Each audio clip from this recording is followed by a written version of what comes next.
For 40 years, I brought fresh lilies to a gravestone that I thought held my sister, mourning a ghost that haunted every corner of my life. I never imagined that the dead could speak until a phone call at 3 a.m. shattered my reality and brought the past back to life. The rain was relentless the day we buried Sarah. I remember the mud staining the hem of my black dress, the heavy, suffocating scent of lilies, and the way my mother collapsed into my father's arms when the casket was lowered into the ground. It was closed, of course. The authorities told us the train accident had left nothing recognisable. They used dental records, belongings, the ticket stub found in a coat pocket. I was 24 then. Sarah was just 19. She was heading to university, full of dreams about becoming an architect, about building houses full of light. Instead, she became a memory, a ghost that haunted the hallways of our childhood home for 40 years. I am 64 now. My parents are long gone, buried beside the empty space where Sarah should have grown old. I live alone in a quiet house near the coast of Maine. Solitude is a companion I've grown used to. But last Tuesday, the silence was shattered. The phone rang at 3:12 in the morning. A landline call. Nobody calls a landline at that hour unless someone has died. My heart hammered against my ribs as I lifted the receiver, expecting the police, a hospital, a tragedy. Hello? My voice was thick with sleep and fear. Silence stretched on the other end. Not an empty silence, but a heavy one. I could hear breathing, ragged, shallow breaths. Who is this? I asked, my hand tightening on the cord. Clara? The voice was cracked like dry leaves underfoot. It sounded old, weary, but the inflection, the way the name rose at the end. I froze. The room suddenly felt very cold. Who is this? I whispered, though I think my soul already knew. It's Sarah. I think I'm Sarah. I dropped the phone. It clattered against the hardwood floor. I stared at it as if it were a venomous snake. This was a prank, a cruel, sick joke. Sarah was dead. I had a death certificate in the safe upstairs. I had visited her grave every Sunday for 4 decades. I picked up the phone, my hand shaking so violently I could barely hold it to my ear. Listen to me, I hissed, anger rising to cover the terror. My sister died in 1984. Do not call this number again. I have a scar, the voice said, rushing the words out, on my left shoulder, shaped like a crescent moon. From when you pushed me off the swing set when we were 7, you begged me not to tell Mom. You gave me your favourite doll as a bribe. The air left my lungs. Nobody knew that. That was our secret. A secret buried under 40 years of grief. Tears blurred my vision, hot and stinging. Where are you? I choked out. I'm at a shelter in Boston. I saw a phone book, old records. I remembered the street name, Elmwood Drive. Is it really you, Clara? I drove 3 hours to Boston in the dark. I don't remember the drive. I don't remember the highway or the traffic lights. My mind was a storm of memories and impossibility. How? How could a dead girl be calling me from a homeless shelter? Was I going insane? Had the grief finally cracked my mind?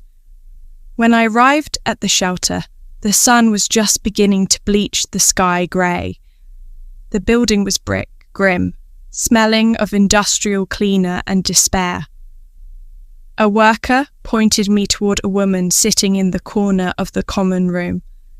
I walked toward her, my legs feeling like lead. She was looking out the window, her profile sharp against the dirty glass. She was old. Her hair was grey and matted, her skin weathered by wind and sun, deep lines etched around her mouth. She wore a coat that was 3 sizes too big.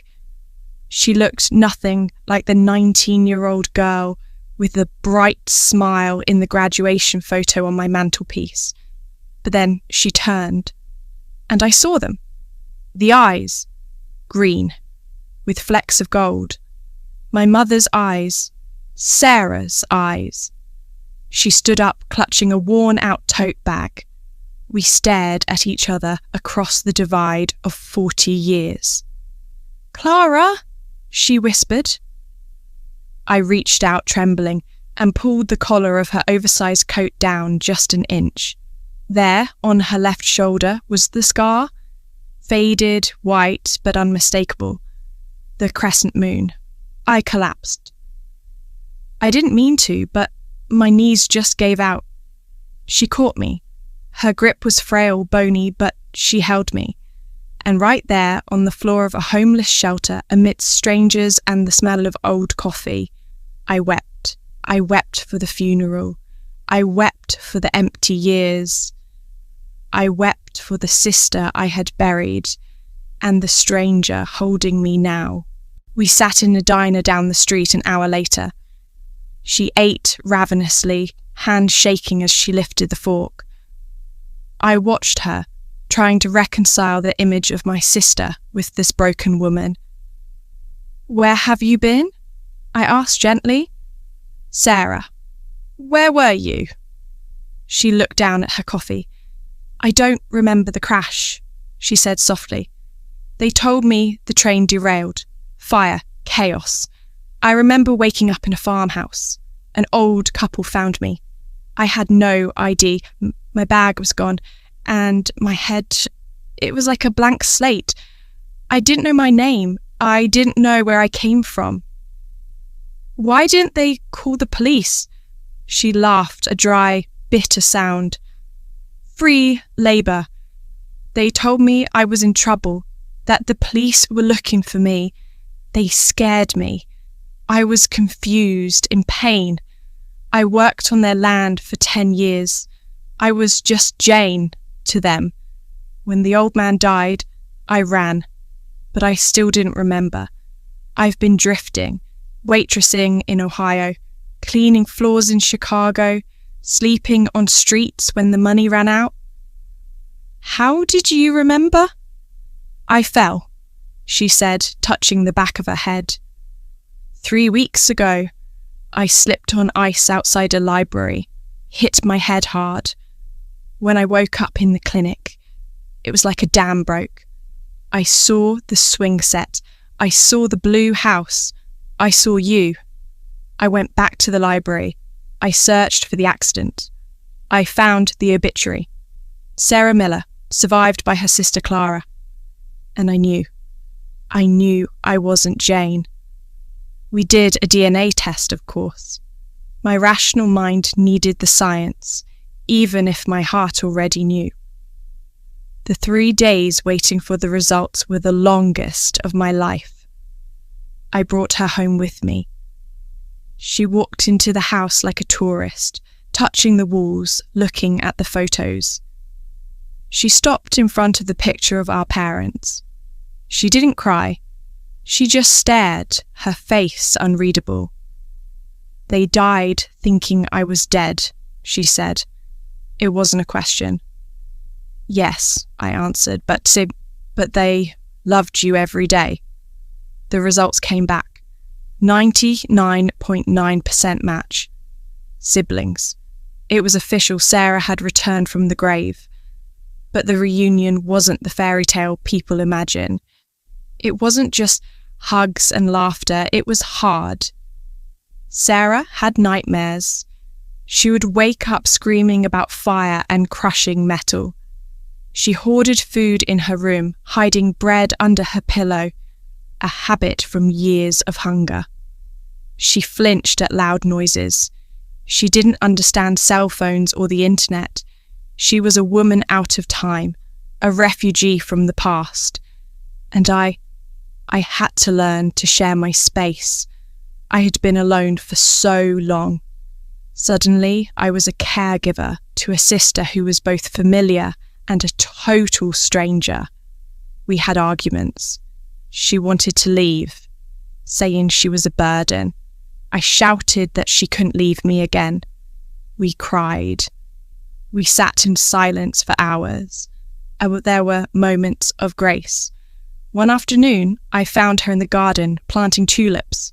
She looked up at me, dirt on her cheek, and smiled. A real smile. "Mum always planted these in the fall," she said. "Yes," I smiled back. She did.